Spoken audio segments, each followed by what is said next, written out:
शिव पंचाक्षरी स्तोत्रम।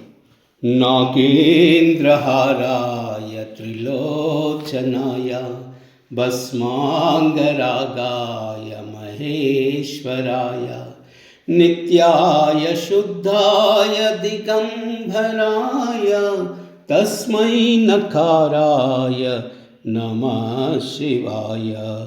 ओम नमः शिवाय। ओम नमः शिवाय। मंदाकिनी सलिल चंदन चर्चिताय नंदीश्वर प्रमदनाथ महेश्वराय मंदार पुष्प बहुपुष्प सुपूजिताय तस्मै मकाराय नमः शिवाय। ओम नमः शिवाय। ओम नमः शिवाय।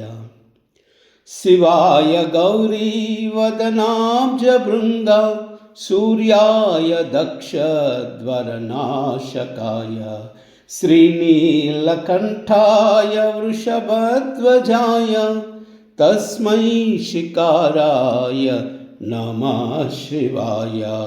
ओम नमः शिवाय। ओम नमः शिवाय।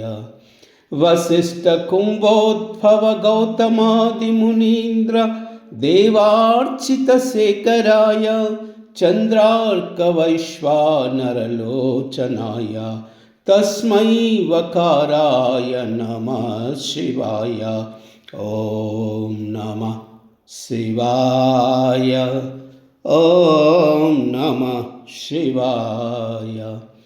यक्षस्वरूपाय जटाधराय पिनाकहस्ताय सनातनाय दिव्याय देवाय दिगंबराय तस्मै यकाराय नमः शिवाय। ओम नमः शिवाय। ओम नमः शिवाय। पंचाक्षरमिदं पुण्यं यः पठेत् शिवसन्निधौ शिवलोकमवाप्नोति शिवेन सह मोदते। सर्वमंगल।